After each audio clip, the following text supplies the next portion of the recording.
All right, you guys wanted more Colonist Live rank? Here we go. Here we are. Um, Been a hot minute since I made any type of content. I'm gonna make my face look smaller, and I'm gonna turn off my fan because even though there is no airflow in this room, rest assured, quality is no good with the fan on. Having a good day wherever you are in the world, and we are going to try to hyper focus on this game. Though typically, what I tell people is I like um, well, first of all, the first half of that sentence isn't true. But when I play ranked games, I like playing them with music or something going on in the background because it's the most accurate you can get to over the board play, otherwise known as OTB. We are going to be placing in the second position here. Oh, fix this dirty ass hair. Okay, let me look, see what we're doing. I don't love it. I don't hate it. A lot of wood on the board. I am someone that loves taking brick. The issue is that if I don't take this 8, 4, 10 or something on wheat, I'm not getting it on the way back. A fun consideration would be 9, 5, 10. But generally speaking, when I look at this board and I'm looking at what my worst case scenario outs would be, I actually don't hate 6, 3, 9. So I'm going to go ahead and take it. But with that being said, for those that do know me, I am someone that much prefers wood brick over or wheat sheep, the traditional dev type style. Uh, the reason is because you have a bit more control in your game when it comes to playing this type of setup as opposed to the traditional devs. Now, if I was playing first, I 100% take 8, 5, 10 here. The other reason I like the 693 is there's a decent chance we get somewhere on the 6 wood on the way back. Not that we need it, but you know, you have Brickport right here. You have 3 to 1 to throw away all of your woods and bricks as needed. If you get something really crappy like 1092 to the 52, I still think it's playable if you manage your hand perfectly. So that is the inherent weakness of playing wood brick typically is you have difficulty getting cities. So your early game is very easy. Your mid to late game is hard to close out, which is the opposite for or wheat sheep because the weakness of an or wheat sheep setup comes down strictly to if you pull bad devs or pull devs in the wrong order. Whereas the weakness of a brick wood setup is traditionally how am I managing my hand versus how am I effectively trading and utilizing my cards as they come because devs are so powerful. So if we look at Blue's position here, playing as Artisanal Dog, I think that's how you pronounce it. I typically expect the 8-4-10 or the 9-5-10 to go, but another fun idea for them would be something like 6-4-11. And the reason I don't hate 6-4-11 is you know that whoever's placing in fourth is more than likely not going to take both of these spots. But I would tend to say that most people would take 9-5-10 or 8-4-10 or even 6-4-11 before they consider taking the 6-9-3 like I did. But it's all a matter of perspective when it comes to playing that type of settlement. But you see that this was actually a bot pick. The other cool thing about this spot is, yeah, you're really not going to be using your road materials too much. But assuming you get the city on the 9-5-10, you have outs with the wood port. But you would have to be aware and have to be careful that if you're placing on the 8-4-3 as opposed to the 8-10-4, that the 8-10 is a possible out for orange.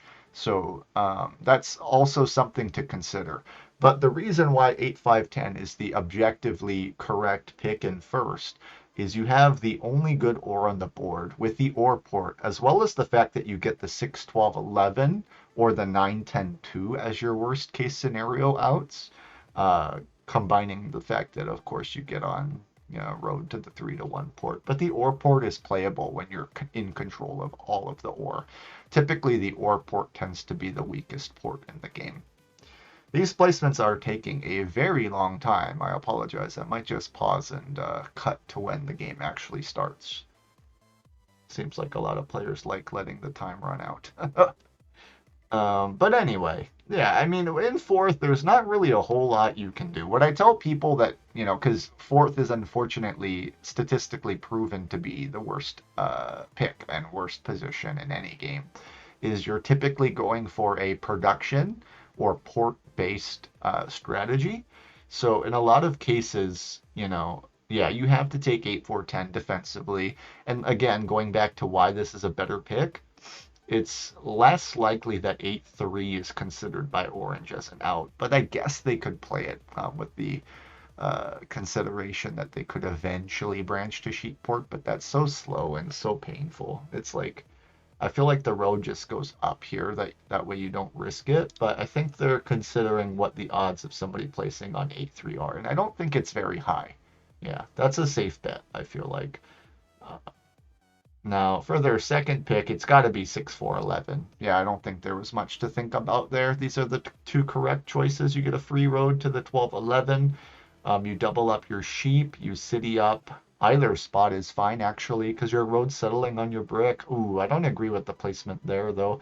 I guess the idea is they want to double up on the 4-3 instead because they assume they're going to win the 3-1 every time. So like doubling on the 4-3 and then citying 6-4-11 could be considered a much better, stronger city because you're double wood, double brick, and then triple ore, which allows you to roll into coordinated fours. That's something else that I love talking about that I don't see brought up too much is number coordination versus resource coordination. So you'll see 6 wood and 6 brick here. So if 6 is heavily roll, obviously me and black will be trading. If 4 is heavily roll, black just drops city after city. So on the basis of that alone, black is already looking very strong. Now we have to consider what our outs are going to be. We have orange here, who would love to get 5-4-11 if I gave him that option. And the nice consideration for that is that you give it a three-way race in the middle of the board. Because presently our situation is I can go 6-5-12 and then go to the 9-12. I can go to the 11-12. I can go 6-3-11 and then lose this race in the middle. I could even go to the 3-8. But I think because we decided on taking a weaker pick with 6-9-3, we have to go with our assumed basis strategy, which is going to be getting on 6-5-12 and then building and expanding from there.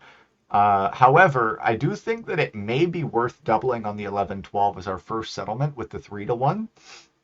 The other consideration is I can go here defensively, which I think might actually be a better play than starting on the wheat. The consideration is that I lock out every single spot here, which forces orange to play probably on the 8-3, to be honest with you. So I'm going to run with that because I think it'll be kind of fun. We lock out essentially every 3 hex on the board, and I'm going to point left, even though it might be a dead road. And you guys are going to have fun watching me play what we call the Shade Strat, which is a really trash setup that we win with. And a lot of people say, including Mr. Drew himself, that the worst thing you can do in Catan is play defensively. There you go. He recognizes it, and I disagree. If you guys watch me play or have played with me before, you'll know that I am a very defensive-oriented player, almost to a significant degree. This forces orange to the 8-3, I believe, in most scenarios, which hurts black considerably. I don't think there's another feasible out here for orange's position. Boom. So yes, this settlement did block everything, but now you hurt what is considered the strongest player on the board, which, by the way, is black for those that don't quite understand that yet, and force orange to a weaker spot. So this, in my opinion, is going to be a very fun game. We're going to first try to double up on the 6 brick to get the 3-1 port established, and then we're going to be looking at expanding. I don't even necessarily mind going to the 9-12 in this example. Orange might rob us just because they're upset with the defensive placement. Yep, there you go, figures. But they also love getting a wood steal, so in most cases we are the steal there. Black is going to be swinging in hard for the 8-3, and this is the other consideration for taking 6-5-11. The reason is because if black got on the 3-1 this easily with the double up fours, they cook this game. They kill this game. Um, so I won't respond in chat because I'll tell you the truth here. Responding in chat or interacting in chat usually makes situations worse, like 9 times out of 10. So the placement here is not to hurt orange, but it's to significantly hurt black while letting orange do that plow, if that kind of makes sense. Um, so, I mean, that's my perspective. We're going to get a good bit of robs here, but the table should recognize, or at least on a stronger table, that all we make is wood and brick and a little bit of ore. So, in reality, our game is very slow unless we're traded most of the time. Now, the 11-12 might be necessary to cut just out of principle to avoid black from playing a road game from basically doubling back. Because what they're trying to do is get on the 8-3, which opens their game up significantly to play ore wheat sheep. But their weakness is going to be getting on a established port. Now we're over-rolling 11 by a criminal degree here. I'm going to see if I can get an ore for wheat trade established on the table, which may or may not swing. Orange is thinking about it. Black is going to counter. No, they're not going to counter. I don't like passing on 6 cards, but 4-1ing ore when you make an 11 is not good.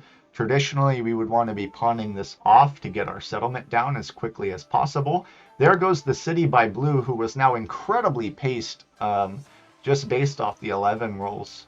Yeah, this is not looking good for us. They're doubled up on wood port here with wood brick. They're going to be now racing for the 3-8.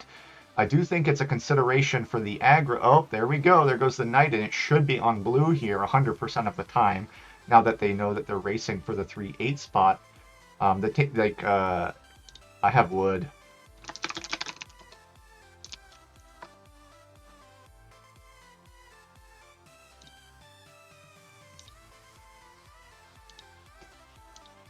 Yeah, so we're jumping in here.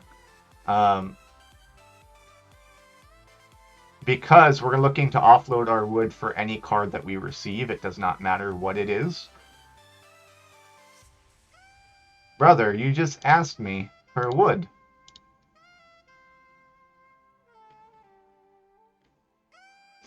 I don't have sheep. I don't understand why there was a consideration for that there.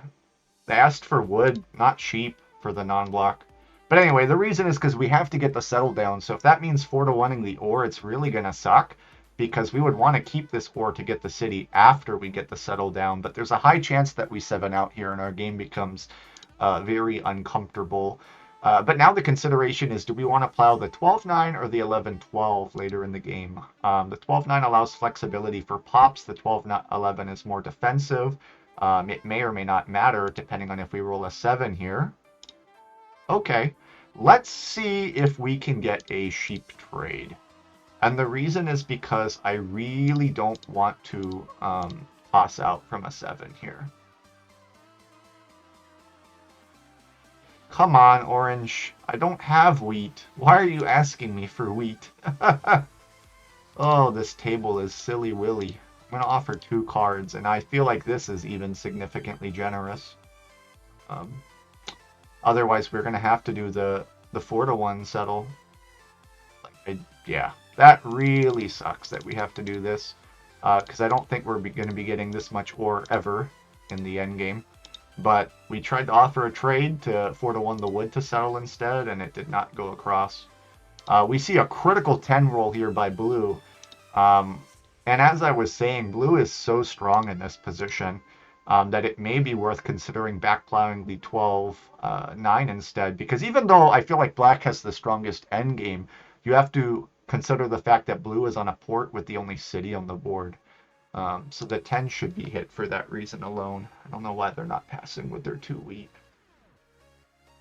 But yeah, that sucks there. I think traditionally somebody snaps the ore brick for the sheep, and then we can hold the ore to the city later in the game. But we don't want 11s to overroll like they have been, even though that would have been awesome to get the city down, because our issue is going to be getting the city down. But getting the port is essential, because really all we make is brick and wood. So I am waiting for blue to pass. Bro's taking forever. There you go. Good 7 out. I think traditionally, if you're black, you probably hit the 11, which sounds dumb, but wheat just rolled. You can't let them roll into ore, and the brick was already blocked. You could make a consideration for the 5, but I think it's a much weaker block. I mean, the 9 also exists, that's true. But, yeah. There you go. Black gets his settle down. So now we can kind of reevaluate the consideration of the back plow on the 11-12.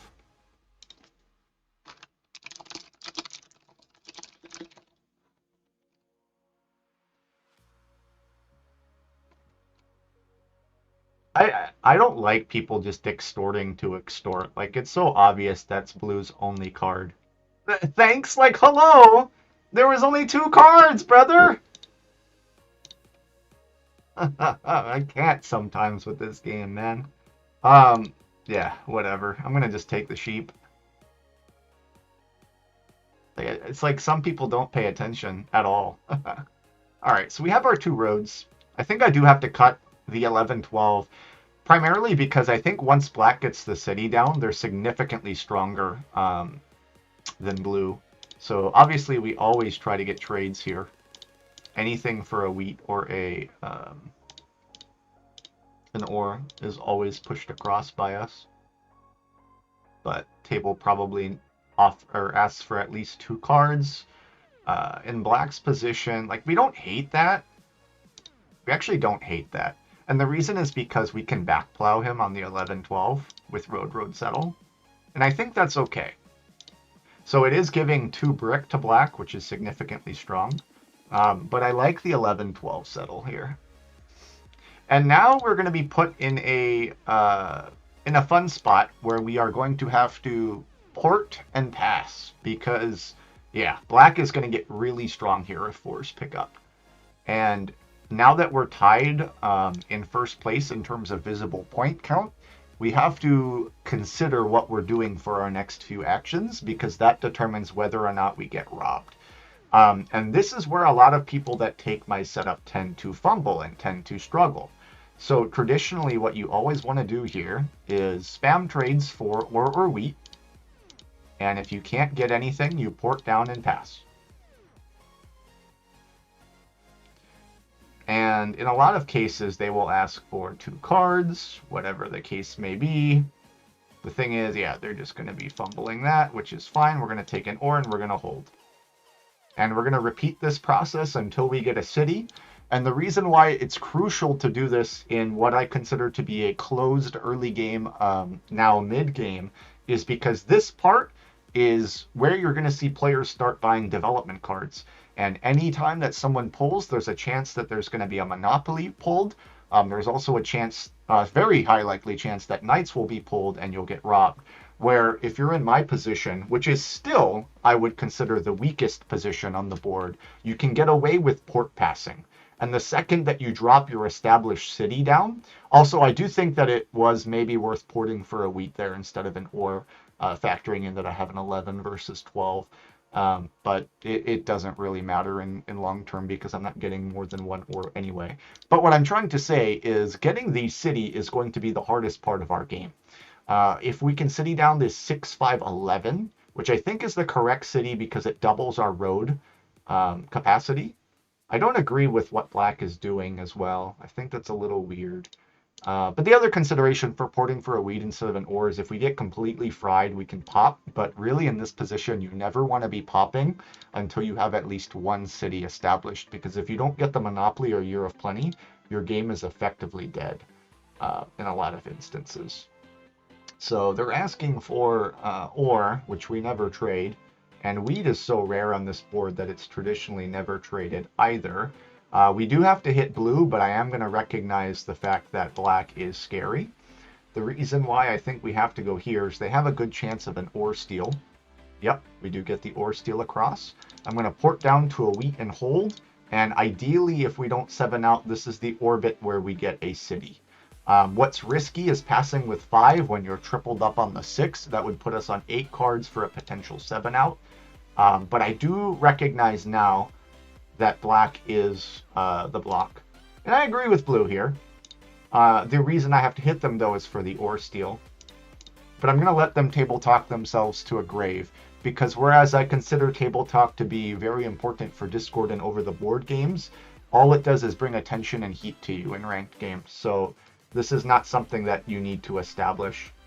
So black and blue can fight with each other in chat, which allows us to go under the radar. Shouldn't have to tell me that. Yeah, but the thing is, he's not solo block worthy yet, right? So the thing is, unfortunately, blue is correct that black is stronger, even with the established port and city down. No. We just never traded here. Ideally, what we want to happen is we want to roll a 6, but not a 7 this orbit, and try to trade into a city. Obviously, rolling an 11 would be awesome too, or a 12 rather. But yeah, wheat is never, ever in the cards to be traded. Even if you just had one wheat set up. Yeah, the thing is they're portless, but I agree they're doubled on wheat, doubled on sheep, doubled on ore. So black is definitely stronger in the grand scheme of the game. Oh, we love that. We love that 12 roll. So we are going to drop the city on 6, 5, 11. It really sucks that we rolled a bunch of 11s earlier. But I do agree with blue that it is black. Black is definitely going to be the leader here because they have the most flexibility even without the ports. They roll into a city. I'm going to see if they get soloed. Nope, they hit the 8, which is perfect. So this is where the pacing and kind of the perspective on the board is going to shift. Because black had a slow early game, but they have the strongest end game, blue is still getting a bit of heat and feels the need to defend themselves because they took a very early lead with the city and the settle and the port. But blue in the end game is going to struggle a lot, whereas we are still kind of flying under the radar. The beauty of our setup is that at any time of the game, we effectively have longest road, which puts us at 7. The most difficult part is a double port.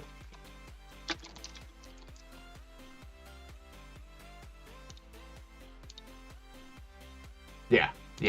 So I'm going to back it up now that it's going to be a 3v1 scenario. But anyway, what I'm trying to say is the difficulty with this setup is obviously getting the city. But the second hardest thing is a lot of people also don't realize you need to get 2 ore points in a game. What I consider a ore point is effectively, also we don't really like this, but I am just going to be porting down to a wheat here. And then I'm going to I could go to the brick, and then I could also go to the 912. I think I'm going to go to the 912. But anyway, I don't really like this because I just ported. You know what I should have done? I should have dropped the 2 roads and not ported down, because I probably get robbed here for that wheat. But anyway, what I'm trying to say is, in a lot of instances, or in every game traditionally, you need at least 2 ore points, which is going to be a city, or a city VP, or 2 cities. We probably get robbed here. No, brother. Damn it. I did not want to claim road this early. That was a mistake. Thankfully, though, they get the wood instead of the wheat. So if you're dropping 2 roads there, which actually in hindsight I don't agree with, I kind of just did the action just to do it. I think the correct play is actually to not port and pass there because our hand is already short. Because we're going to be focused on now with the longest road being claimed. But I want to get the 9-12 settle established, because if I can roll another 12, the doubled up wheat is going to be very important here. Or if we roll into a city, which we now get with a 6 or a 5. A 6 or a 5 now gives us the established city. I don't think... Maybe I can trade up here into 2 cards. I'm never trading wheat, is the thing, right? So a 5 or a 6 gives us the city. Yeah, that's fine. They can play longest road competitor, provided they're not getting army. I need to get a wheat non-block, but there's no wheat to be non-blocked. Oh, this is a tough decision. I think it is going to be the 8, though. And then I am going to pluck from black. Nice. And then I think I'm just going to take the settlement. Uh, I want to open myself up for the city point, which we can very easily get now with a wood roll. And the issue is that I talked a lot of game earlier, but now I'm pacing way too quickly. And in this instance, the table is going to flip in 3v1 against you. Uh, I mean, the reality is now the 6 should be the hit from the table. But if I can roll into a wood roll, I can city drop 693, and then our last point just has to be a settlement somewhere, which could be on the 11, but that kind of like forfeits a little bit of road, which is traditionally not a big deal, or the 6-2, which is much easier. All right. Oh, we do not want orange to... Oh, gosh, that really sucks. Orange just cleaned out our hand, and they have the ore port. Oh, man, that is a massive monopoly because we had a significant chance to get our second city there. And if they don't have mono, I think we easily close out the game in a few orbits, dropping city there. Now it is definitely orange, though. But I think we are cooked here. I'm going to have to drop the road defensively. Somebody needs to dev and get on orange here. That is freaking wild. Oh, I don't like that. Hey, you can't beat the luck of a mono pull there, though. I mean, 11 has overrolled considerably, but taking that much ore off the board, like 4 ore from a wood brick player, is criminal in a lot of cases. Uh, But yeah, so that sucks because that would have been our 9th point. We were talking earlier about ore points, right? So we need to get at least one VP or another city, which is very difficult to do because at this point of the game, even though we are point leader by a clear margin, I actually think that orange is leading because the difficulty again with our setup is going to be getting the second city without a mono or year of plenty. Oh, and we rolled a 12, so I take back my complaints. We need to roll an 11 or a few 6s, and we can start cooking here. Um, we are going to get robbed, though. Hopefully not for the wheat. Oh, that sucks! And they roll into the 8 on top of pulling the wheat there. That is Orange's best case scenario.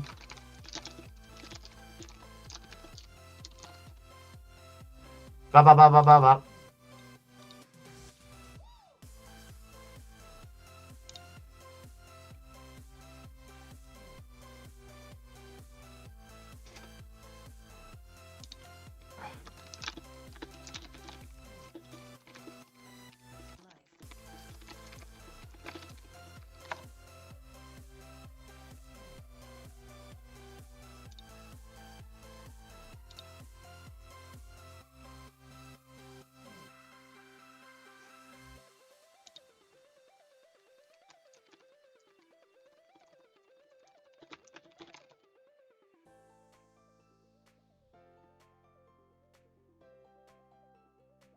They need to be popping here and get army.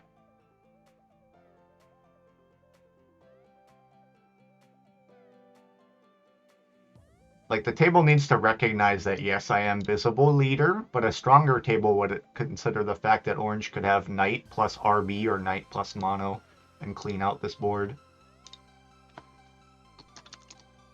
Black needs to be deving, not citying. Sucks. This sucks. We roll a sequence of 4, 8, 10, 8.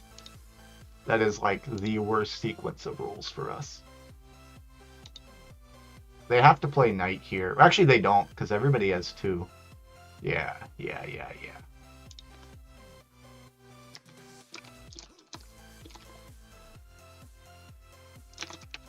Ba ba ba ba. All right. We are making up shenanigans, but it's not really shenanigans.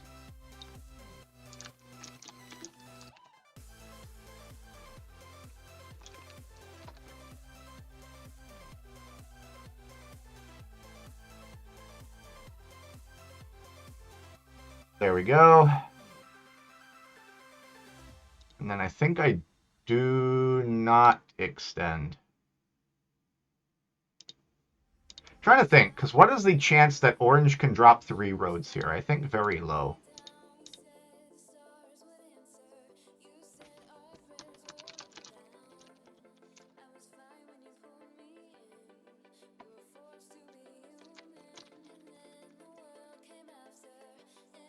I'm trying to misdirect here.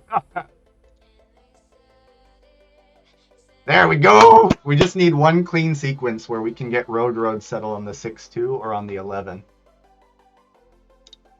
I am not stopping with this. You can prove if you have a knight, because if you don't prove that you have a knight, you win with a dev, right? You get army and you have 2 VPs. That means you win with 0 cards. So unfortunately, sir, you are the correct block. Because even with a 6, I drop 2 roads and I can't win. So blue made the correct steal here in every definition. The odds of me getting a VP also in this scenario is very, very low. So, you know, I don't got to pop nothing further. It's just going to be how do we get our road settle down. But yeah, if black defends them, then what I need to do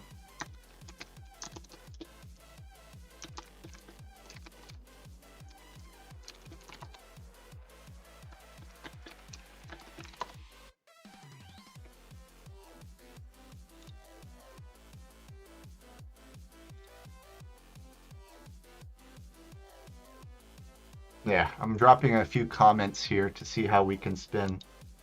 Brother.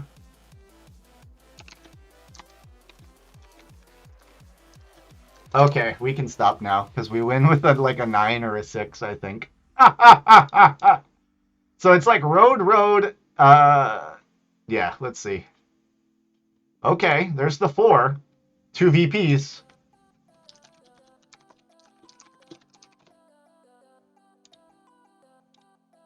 Oh, that's not going to be enough. That's not going to be enough. I have to get traded the win here. Okay, we're going to be sneaky. Give me a sheep.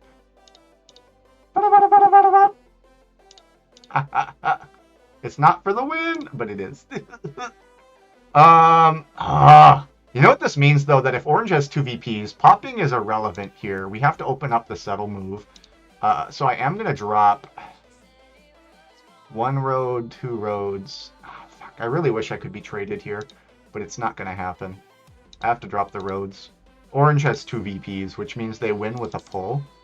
So I think the play is actually going to be extending 1 on this side. Yeah, actually, no. There's no way they can get road if they have 2 VPs. I think I poured into a Whedon pass. I think this is the correct move. Because orange can't build 3 roads with 2 VPs, I think. Like, you can drop 1 defensive road here.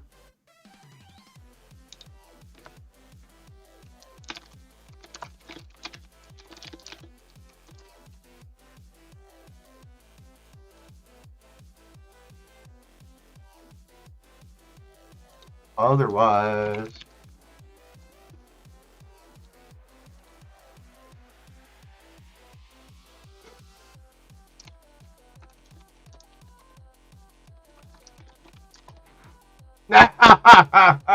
No. Blue, I'm sorry. I'm sorry, but blue is fallen for it here. I win with basically any roll.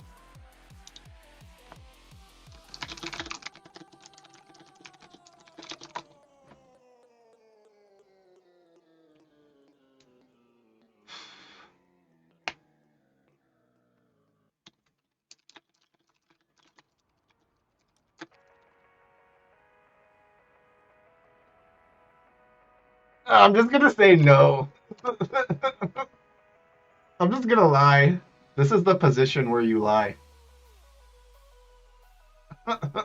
Because it doesn't matter. It doesn't matter because if orange plays road builder or monopoly or whatever the like, there's a play that you extend the road there, but you have so many rolls to get a settlement. But he didn't move it off the 8, so that's hard BS. We have to hope that blue pulled knight. Because there's I mean, black has 3 nons. Like, okay, we have win in hand unless orange monos. Oh my gosh. I feel like such a jerk, but at the same time, not really. At the same time, not really. I mean, You know, in this position, it doesn't really matter because the only play, like you have to lie here because if black knights you and takes your win, then that's it, right? So I just settle for the win and then we leave. But like in the grand scheme of it all, in the grand scheme of it all, does it really matter?